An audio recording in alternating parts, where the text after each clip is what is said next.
Pizza নামটা শুনলেই সকলের জিভে জল। আমরা কম বেশি প্রত্যেকেই পিৎজা খেতে ভালোবাসি, জেন জি থেকে মিলেনিয়াল সকলেরই পছন্দ। কিন্তু একবার ভাবুন তো, একটা নাবালক পিৎজা খেতে গিয়ে 21 লক্ষ টাকা উড়িয়ে দিল।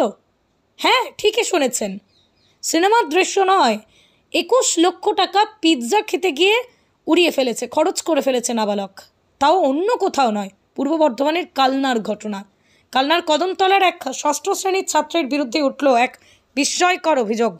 বাড়ির লকারে রাখা টাকা সরিয়ে বন্ধুবান্ধবদের নিয়ে স্থানীয় একটি জনপ্রিয় পিৎজার দোকানে কয়েক লক্ষ টাকার খাবার অর্ডার।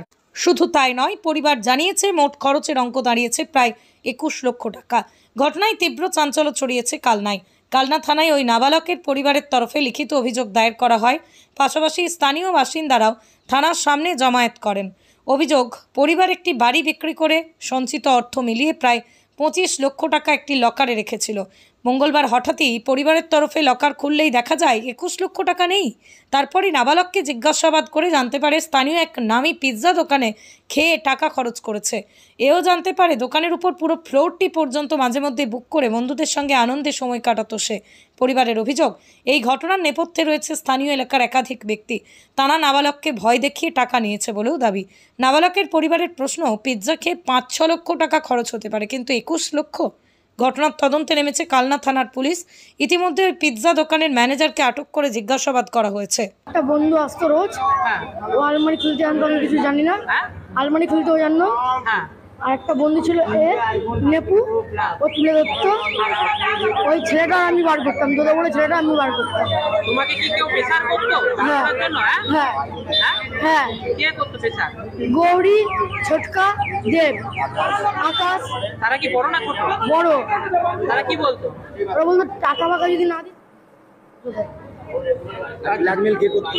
ব্ল্যাকমেল দেব করতো, বলতে যদি টাকা না দিস তোদের এখানে নিয়ে যাবো।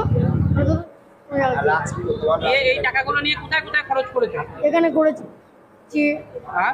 সিনেমা হলে করেছি। প্রতিদিন কত টাকা করে খরচ করতে? প্রতিদিন প্রতিদিন 3000, 4000, 5000। এত টাকা দিয়ে পুরো 21 লাখ টাকাই খরচ করে ফেলেছো? বড়দেরও দিয়েছি টাকা, বড়দেরও দিয়েছি টাকা। তাদেরকে টাকা দিয়েছি? বড়দের। তাই? তারা কারা? তারা আছে, ওরা পাড়ায়। নাম বলো তাদের।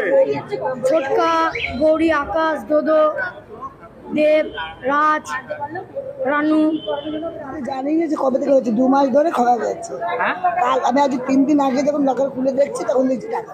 যোগমায়া শাড়ি, এখানে সিল্ক, বেনারসি, হ্যান্ডলুম, তাঁত, যাবতীয় শাড়ি সম্পূর্ণ নিজস্ব তৈরি। আমাদের ঠিকানা মতিগঞ্জের পাশে সেনকো গোল্ডের বিপরীত রাস্তা, শান্তিপুর, নদিয়া। যোগাযোগ নাম্বার 7501813803। আমরা শুধুমাত্র পাইকারি বিক্রেতা। কিসের জন্য, কোথা থেকে টাকা নিয়েছিলেন, কত টাকা রেখেছিলেন? আমি আমার 21 লাখ টাকা, 21 লাখ টাকা বাড়ি বিক্রি করেছিলাম। সেই টাকা আমি রেখেছিলাম, আবার একটা বাড়ি রেখেছিলেন? আমার আলমারিতে রেখেছি। আচ্ছা, দিয়ে তারপরে আলমারি তালা চাবি দিয়ে, আমার তালা চাবি আলাদা আমার কাছে। ওরা কিভাবে যে চাবি নিয়ে চাবি লগলি চাপিয়ে করেছে, কি করে কে করেছে সেটা? আর বাচ্চা ছিল, সে বাচ্চা আসেনি। না মানে ঠিক আপনার নাতি মানে সে টাকাগুলো বের করেছে? হ্যাঁ, ওরা 4-5টা বাচ্চা মিলিয়ে ওই কাজ। কত টাকা এখন নেই ওখানে? ওখানে 21 লাখ টাকাই নেই। সব টাকা খরচ করে ফেলেছে? কিভাবে খরচ করেছে সেটাও তো জানি না, এখন শুনছি এখানে এসছে খাবার। তারপরে দীঘায় নিয়ে গেছিল, যে গৌরী বলে দীঘায় নিয়ে গেছিল, দীঘার মাঝখানে গিয়ে জলের মাঝখানে ওকে পাচ্ছি না, ওকে নাম প্ল্যান করে নিয়ে গেছে। এইদিন দীঘা যাচ্ছে, তাও বললাম যেতে হবে না, যাবে না, সেও নিয়ে গেছে, দেখেছি টাকা নিয়ে আবার 2 বান্ডিল বার করে নিয়ে গেছে। হ্যাঁ, ওপরে থাকতাম না, আমি বেশিরভাগ সময় নিচেই থাকতাম। ওপরের ফ্লোরটা অন্যজন দেখতো, তো তার কাছেই বেশিরভাগ সময় বিল যেত। তাও কত টাকা? তাও আনুমানিক পার ডে যখনই আসতো তখনই কম করে 3 থেকে 4 হাজার টাকা কম করে। মানে প্রতিদিনই এরকম? প্রতিদিনই যে কবার আসে, সকালে আসতো, বিকেলে আসতো, রাতেও আসতো। সকলকে নিয়ে আসতো?